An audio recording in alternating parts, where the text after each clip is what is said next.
Hello friends, स्वागत आहे तुमचं जीटी इंजिनिअरिंग अकॅडमी या युट्यूब चॅनलवर. मी गोकुल टेकाळे आणि आज आपण सिव्हिल इंजिनिअरिंग इंजिनिअरिंग मॅथमॅटिक्स 3 या सब्जेक्टचा कोणकोणते युनिट्स आहेत, त्यामध्ये कसे आपल्याला फॉर्म्युले यूज करायचे आहेत त्याबद्दल आपण डीप मध्ये डिस्कशन करणार आहोत.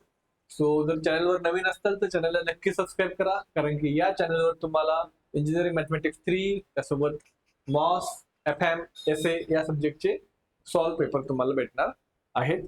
आणि हा जो व्हिडिओ आहे तुमच्या अनऑफिशियल डिव्हिजन ग्रुपमध्ये नक्की शेअर करा, जेणेकरून मॅक्सिमम विद्यार्थ्यांपर्यंत हा व्हिडिओ पोहोचेल. सेकंड इयर सिव्हिल ब्रांच साठी एक व्हॉट्सअप ग्रुप बनवलेला आहे एसपीपीयू सेकंड इयर सिव्हिल साठी. सो जर तुम्ही एसपीपीयू स्टुडंट असाल तर तुम्ही तुमच्या फ्रेंडला त्यामध्ये ऍड करा आणि तुम्ही स्वतःही त्या ग्रुपमध्ये जॉईन व्हा, जेणेकरून तुम्हाला नोट्स आणि बाकीच्या सगळ्या गोष्टी तिथे भेटत राहतील.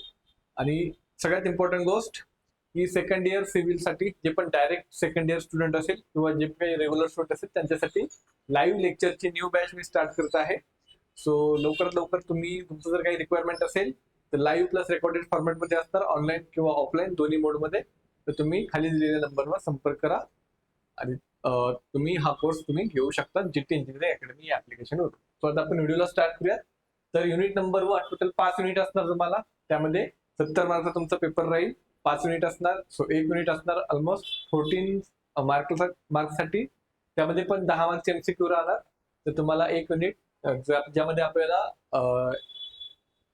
पूर्ण एक्झाम्पल सॉल्व्ह करायचे आहेत, असे टोटल 12 मार्क्सचे क्वेश्चन एका युनिटवर राहणार आहेत. तर पहिला जो युनिट आहे तुमचा linear differential equation LDE and application आहे. यामध्ये तुम्हाला general method, shortcut method, method of variation of parameter यापैकी 2 येणार, 2 क्वेश्चन येणार. शक्यतो जनरल मेथड येत नाहीये. नंतर कॉचीज किंवा लेजेंडर यापैकी एक येणार आणि त्याला ऑप्शनला राहणार सायमल्टेनियस डिफरन्शियल इक्वेशन. सो हे जरी 4 पॉईंट आपण केले, यामध्ये ऍप्लिकेशन तसं करायची गरज नाहीये, कारण की त्यामध्ये पण भरपूर सारा डिफिकल्टीज आहेत आणि तो ऑप्शनला सुद्धा येणार आहे. तुम्ही जर हे 4 पॉईंट जरी केले, simultaneous, Cauchy's, method of variation of parameter and shortcut method, तरी पण तुम्हाला इथे आउट ऑफ मार्क्स भेटतील. त्यानंतर युनिट नंबर 2 जो आहे तुमचा, तो आहे स्टॅटिस्टिक्स अँड प्रोबॅबिलिटी. आता युनिट नंबर 1 मध्ये तुम्हाला डेरिव्हेशन, इंटिग्रेशन प्रॉपर येणं गरजेचं आहे. जे पण काही डायरेक्ट सेकंड इयरचे स्टुडंट असेल तर तुम्ही पहिल्यांदा तर भीती बाहेर काढा की बाबा M3 खूप अवघड आहे, पहिल्या अटेम्प्टला क्लिअरच होत नाही. असं काही नाही, पहिल्या अटेम्प्टला सुद्धा क्लिअर होतो आणि चांगल्या मार्कने क्लिअर होतो जर तुम्ही बेसिक पासनं प्रॅक्टिस प्रॉपर केली तर. सो यामध्ये तुम्हाला डेरिव्हेशन, इंटिग्रेशन लागणार आहे. त्यानंतर स्टॅटिस्टिक्स अँड प्रोबॅबिलिटी, यामध्ये डेरिव्हेशन, इंटिग्रेशनची गरज नाही. यामध्ये फॉर्म्युला बेस एक्झाम्पल राहतात. सो स्टॅटिस्टिक्स मध्ये येतं coefficient of variation, then moment, skewness, kurtosis, यावर शुअरली एक क्वेश्चन असतो, को रिलेशन आणि रिग्रेशन लाईन. सो हे 4 पॉईंट पैकी 2 पॉईंट एका क्वेश्चन मध्ये असणार आणि प्रोबॅबिलिटी पैकी 1 क्वेश्चन राहणार. सो प्रोबॅबिलिटी मध्ये डायरेक्ट प्रोबॅबिलिटी आहे, बायनॉमियल, पॉइझन, नॉर्मल डिस्ट्रीब्युशन आणि टेस्ट ऑफ हायपोथेसिस. तो यापैकी 1 येणार. आणि दुसरा जो ऑरचा क्वेश्चन राहील त्यामध्ये प्रोबॅबिलिटीचे 2 क्वेश्चन आणि स्टॅटिस्टिक्सचा 1 क्वेश्चन राहणार आहे. त्यानंतर unit number 3, so numerical methods. So यामध्ये bisection method, regula falsi method, Newton Raphson method, Gauss Seidel, Gauss elimination method आणि त्यासोबत जॅकोबी इटरेशन मेथड. सो यापैकी आपल्याला ऍटलिस्ट तुम्ही या 4 मेथड केल्या पाहिजे. 4 जर मेथड केल्या तरी सुद्धा तुम्हाला त्या ठिकाणी आउट ऑफ मार्क्स त्या मध्ये भेटून जातील. त्यानंतर आहे सो युनिट नंबर 4 मध्ये न्यूमेरिकल मेथड्स आहेत. त्यामध्ये Newton's and Lagrange's interpolation formula, Newton's forward किंवा बॅकवर्ड मेथड, या 2 पैकी 1 क्वेश्चन येईल तुम्हाला. त्यानंतर ट्रेपेझॉइडल वर 1 क्वेश्चन राहणार आणि modified Euler's method, modified Euler's method आणि आर्किमिडीज यापैकी 1 क्वेश्शन राहणार.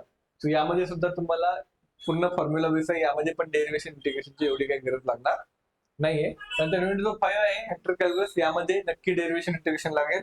अँगल बिटवीन टँजेंट्स वर 1 क्वेश्चन राहतो, डायरेक्शनल डेरिव्हेटिव्ह किंवा इरोटेशन यापैकी 1 क्वेश्चन राहतो आणि वर्क डन, सो यावर एक तुम्हाला क्वेश्चन असतो. सो अशा प्रकारे खाली जे आहेत Green's theorem, Stokes theorem, Gauss theorem ते पण आहेत. बट तुम्ही हे वरचे 4 जरी पॉईंट केले तरी सुद्धा तुमचा पूर्ण 12 पैकी 12 मार्कचा तो पूर्ण क्वेश्चन अटेम्प्ट होऊन जाईल.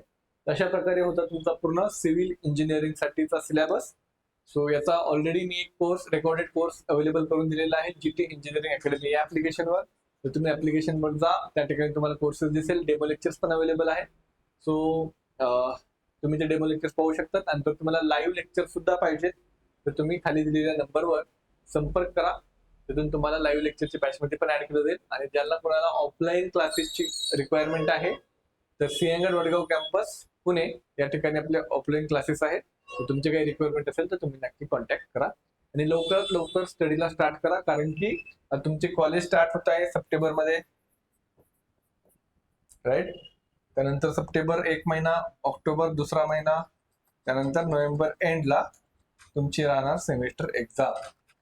सो यामध्ये तुमच्याकडे डायरेक्ट सेकंड इयर स्टुडंटसाठी खूप कमी वेळ आहे. त्यामध्ये तुम्हाला सबमिशन पण करायचंय, असाइनमेंट पण लिहायच्या, ओरल पण द्यायची, प्रॅक्टिकल पण द्यायचे, प्लस तुम्ही नवीन सिटीमध्ये असताल तर त्या ठिकाणी तुम्हाला थोडंसं ऍडजस्ट पण व्हायचं आहे. सो ऑलरेडी टाइम कमी आहे. जितक्या लवकर तुम्ही सुरुवात करता तितका बेनिफिट होईल. सो सिव्हिल इंजिनिअरिंगसाठी मॉस आणि M3 हे 2 सब्जेक्ट आपल्याकडे आहेत. सो भेटूयात नेक्स्ट व्हिडिओमध्ये. So thank you so much.